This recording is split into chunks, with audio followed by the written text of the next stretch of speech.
Hey guys, how's it going? Today we have a nice little project. So I have these pieces of butternut. So these are branches, so you can see piff right there. Now, I've been kind of tinkering with the idea of making vases. So I made a few, and today I'm going to show you how I'm going to turn this piece of firewood into a beautiful vase. So, let's get started. So the first step is to get this round. So first things first, you're just going to put this into the chuck, onto the spur drive. So lock that up.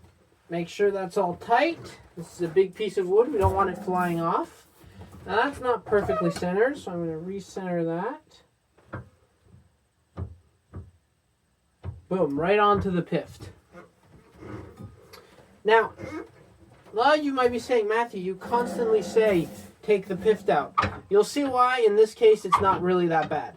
So, first thing is to get it round. So, usually I rough these things out with a skew, but for this project, I pretty much wanted to use my continental spindle gouge. So that's what I'm going to be using. Turn that up.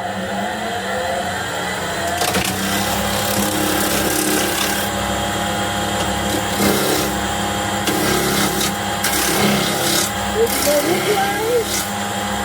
Or did you go this way?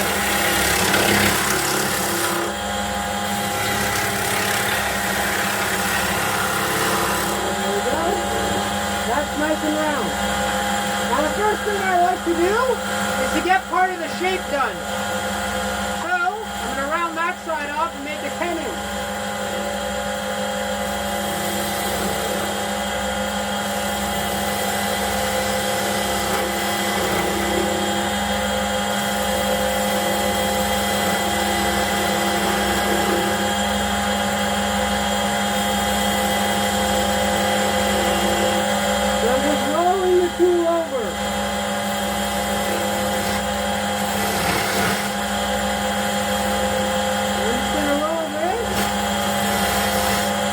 The next one off the plank.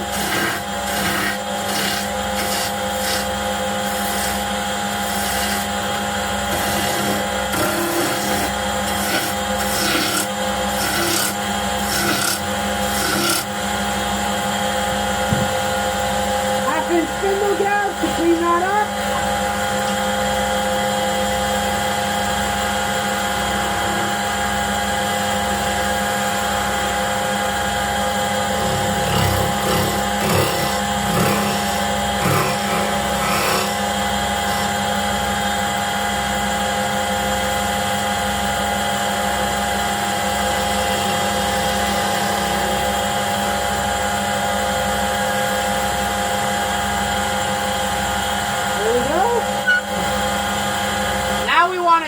To actually hold the piece. So taking out my trusty skew chisel.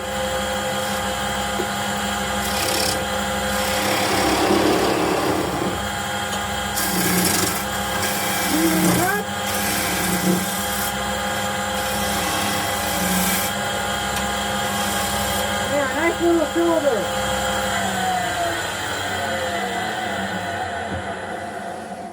So that's the first part of the project done. So, take this out. Now we'll move on to the next part. Next part of this project is quite simple. I like these vases to be pretty hollow, right? What I mean by pretty hollow is I want them to be able to contain liquid. To do that, I need to have the whole thing hollow. Now, the problem with this is obviously because the way that I want to design these, I can't get a gouge in the bottom because this is going to be really thin and then it's going to flare out. So I have to hollow it from the underneath and make a plug. The first things first is to actually hollow it. So I made a 10-in where the jaws can register. I made a big 10-in. They're gripped into my 45 mil shark jaws, so very good and secure hold. And now I'm going to hollow this out with end grain hollowing. Now, this is a process that is not always the most fun. especially since it's far out from the chuck. The further out you are from the actual jaws, the more vibration there's going to be. So let's get that done. Reduce the speed just a tad. Half down.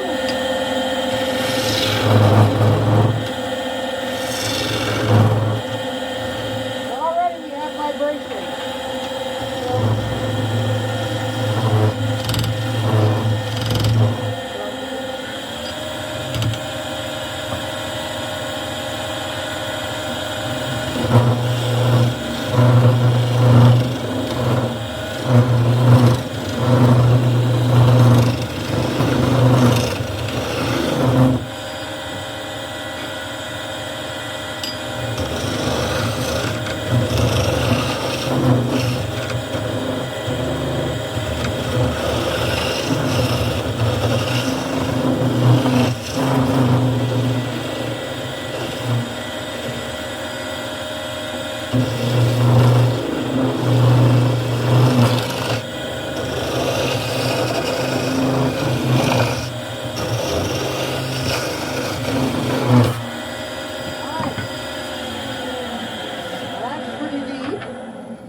That's pretty deep. I don't want to go too deep.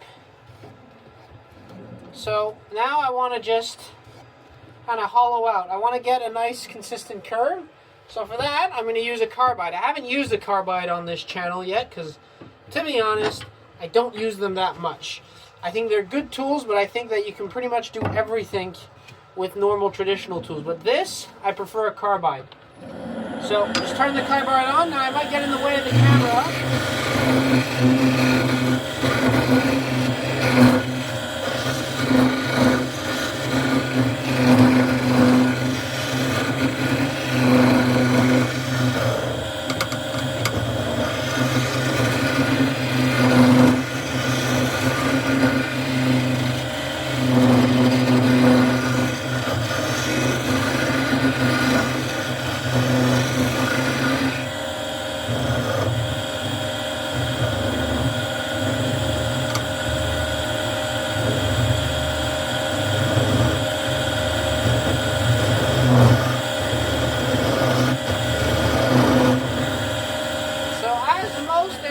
Projects. Just get rid of the shavings inside, so just the shop vac.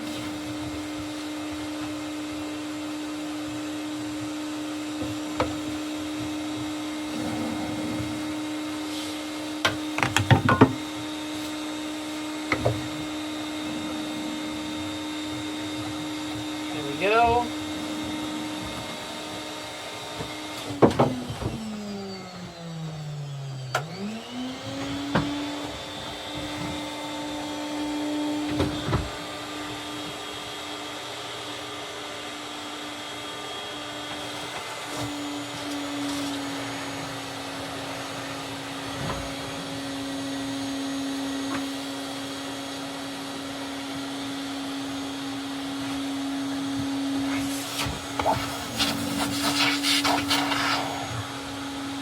Alright, and there we go.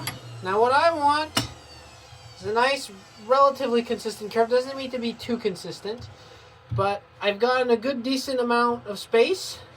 So now what I'm going to do is, because this is going to be drilled out, I'm going to start already from this side. Why? Because starting from there all the way down, I might not have enough length of Forstner bit to do that. So I'm going to do it right now. So I'm just going to excuse me, lower the speed. Reduce a little bit the length of the tailstock.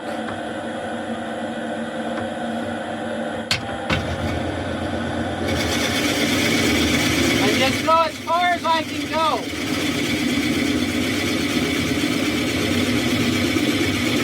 You want to reduce the amount of time you need to drill from the other side. I'm just going to feed that in. Now, I'm not going to... Let's take it out. Boom. Retract that.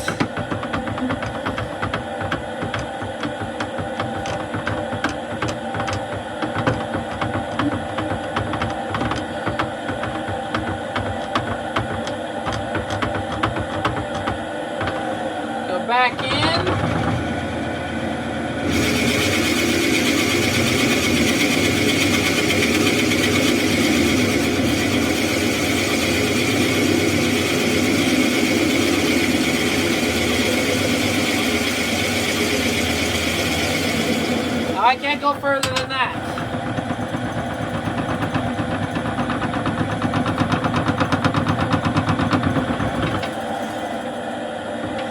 There we go. Start the vacuum. Get all those pesky shavings out. So now I have a hole pretty far out. So that's pretty good. Now I can continue hollowing that out to get it a little bit more, to allow it to contain a little bit more volume. So that's what I'm going to do. For carbide, raise the speed.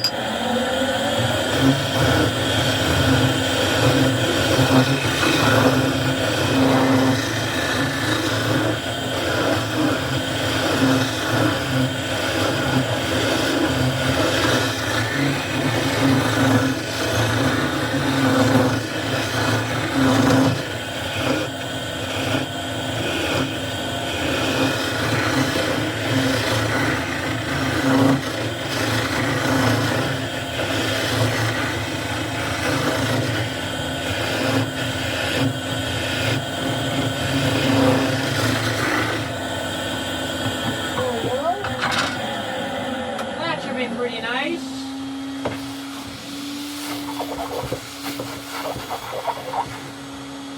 Yeah, that's very nice.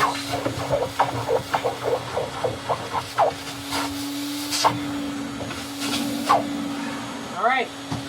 And now, because we'll never have access to that again, because after this part, we're going to put this in a chuck, and we're going to sand.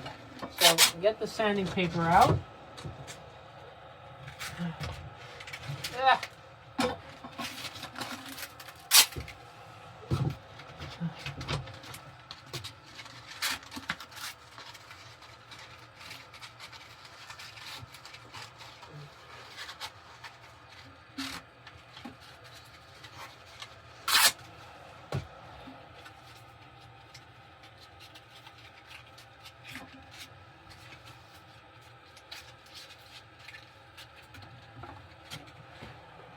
Now we want this to be nice and smooth.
Plugging that hole. Now we're going to make the plug that's going to make sure that that stays closed, right? Because that can't stay open. So, I have this little piece of butternut, drilled little hole. Now, we're going to fit that to that. So, let's do that. So, don't need the big spindle gouge anymore. So, small spindle gouge, 1/2 inch.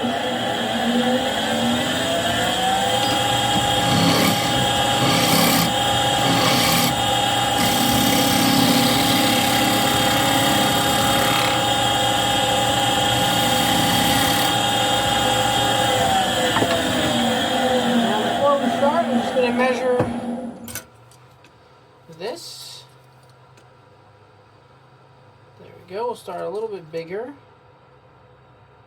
Not that much bigger.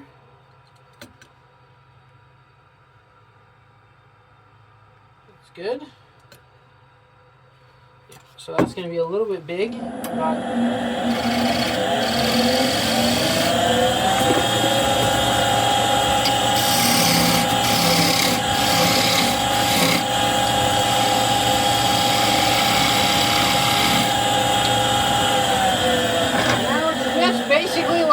A box.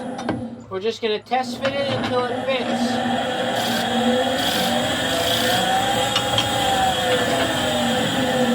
So that I'm almost there.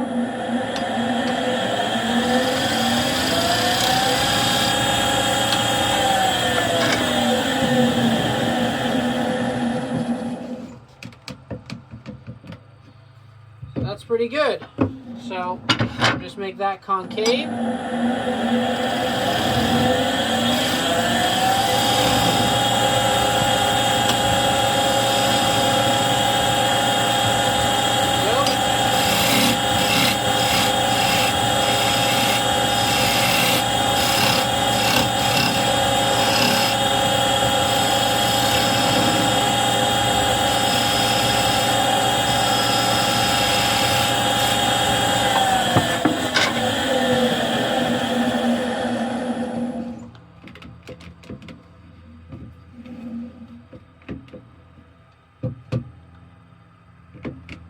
So that's still, it's a little bit big for my liking, so I'm just going to go.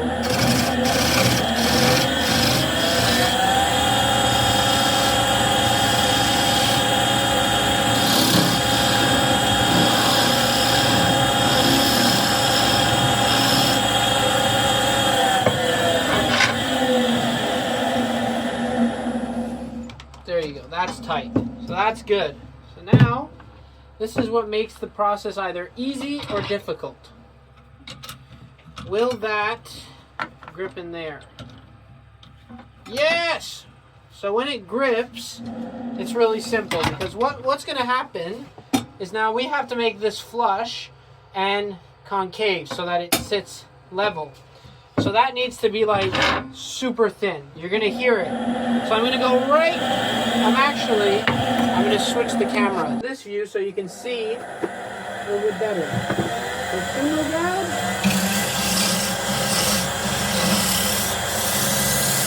And make sure you watch for the check valves. You don't want to hit them.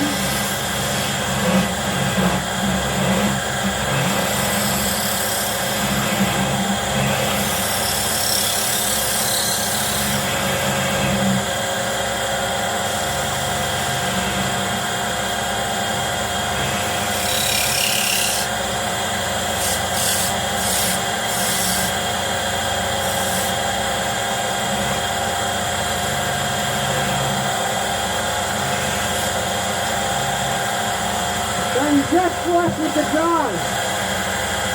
You understand that?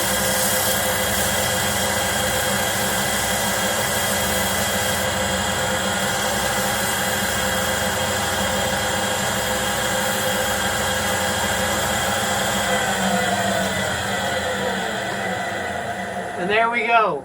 Now we have our plug. So if I take that off, so that's paper thin, right? You can hear it.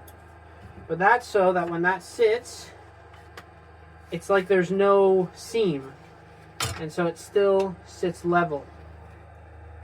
So that's why. And as you can see, once that's glued there, there's nothing coming out of that. So now that's done. Put that in, leave it there. And now we're going to finish the outside. I actually finished the whole thing at this point. So I like to put a cloth, I always do. I think it just reduces chances of chuck marks. And as I said earlier, we sanded that portion, so we're good. Now we want to make sure that that's true. There we go. So just clamp down on that. Why do we clamp down with the button there? It's because I'm making a batch of these. That's thin, right? So if you clamp around that, there's a chance that that breaks. But if you put the plug in, you're compressing against more wood. So that basically stops it from exploding. So that's why I always put the plug in, so that it gives that extra support. And that's also why the plug is not the tenon. Because if the plug is the tenon, so let's just say I drilled a hole and that was the hole, the thing that I put in, there's still a chance that that seam could break.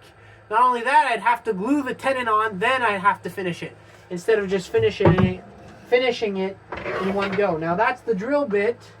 We don't need that. Because we're going to be hogging off a lot of material, I'd prefer to have it supported with the tailstock.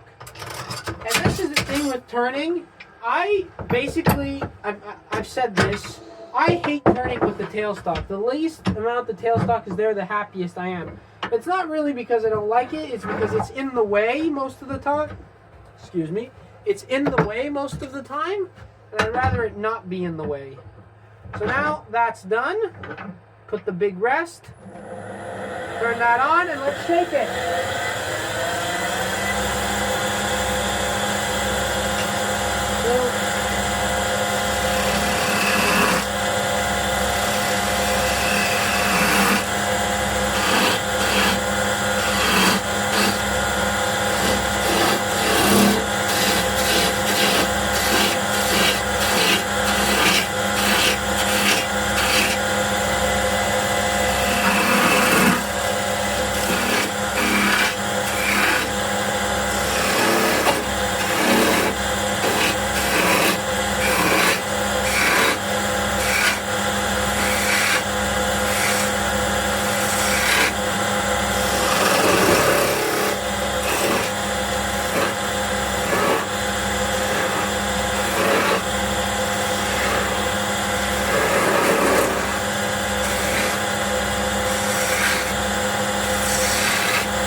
You want to try and get one clean cut.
The oil.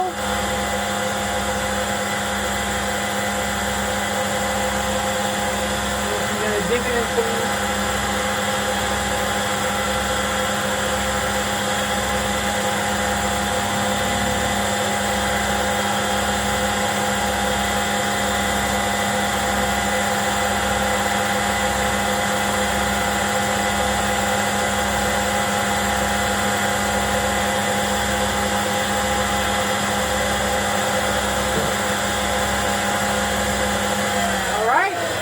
So now we're on the final stages. So look at that. Look at that beautiful grain. It's really nice. Now we're in the final stages. So I'm going to switch you on again. now we're at the final part, which is the part where we drill the entire thing out. So put the drill back in. Now we'll wind this drill up.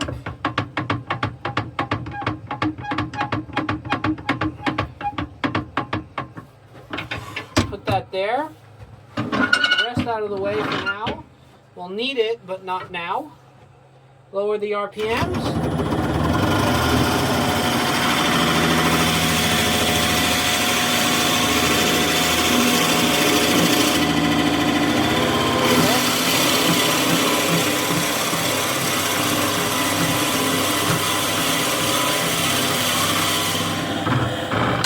Now I'm just waiting for it to be a little bit to kind of punch through the other side. Once that happens, the whole thing is hollow. And when I feel like it's coming. Okay, so now.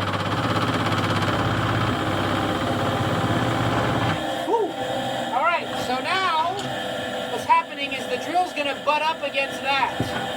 So what I'm going to do, and it's also going to make the vase nicer, up the revs. And we're going to go trim that down. Now you want it to be a flowing curve with this rim, because you can actually put your finger there.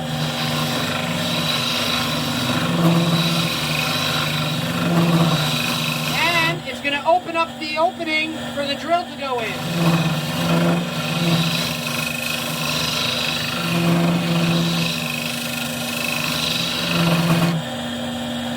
So that's pretty good.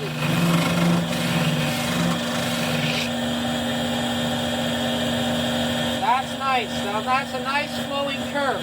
And it also makes it look a lot nicer. But now, the most important part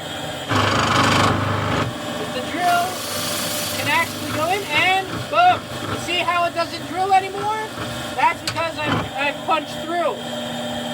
So now, I can sand this side.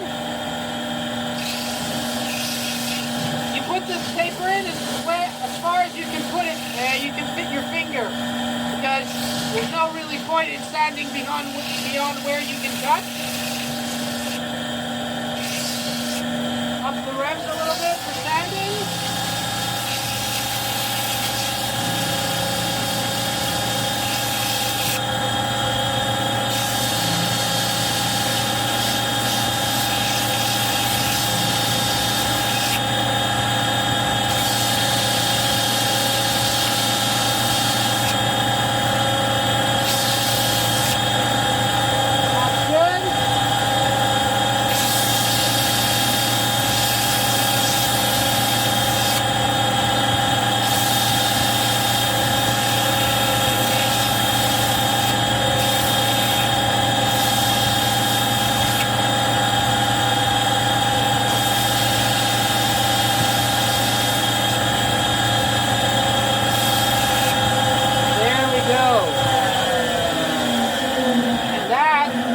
You make a beautiful flower pot or flower vase out of butternut.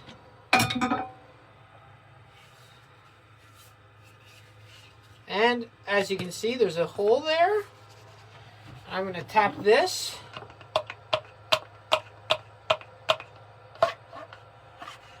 And there we go. We have the two pieces out.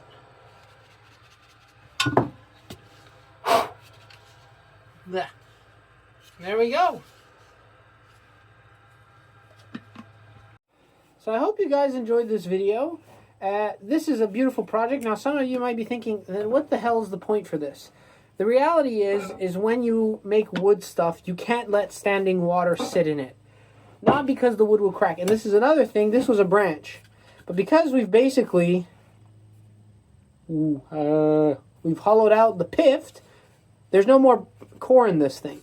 This is just wood. So this is a lot less likely to split than if you had the pift still in it. So it's okay to leave the pift in this kind of project because you're just basically boring it out. So the movement around the pith is all gone because there's no more tension.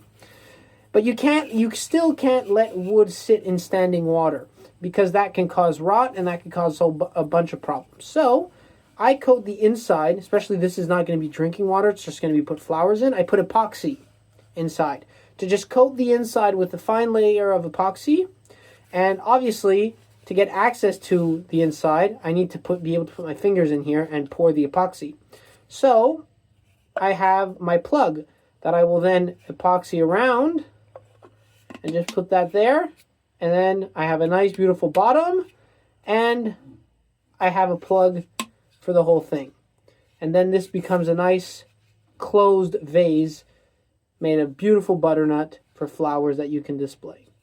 So, again, I hope you guys enjoyed the video. I hope you guys try out this project. Oops.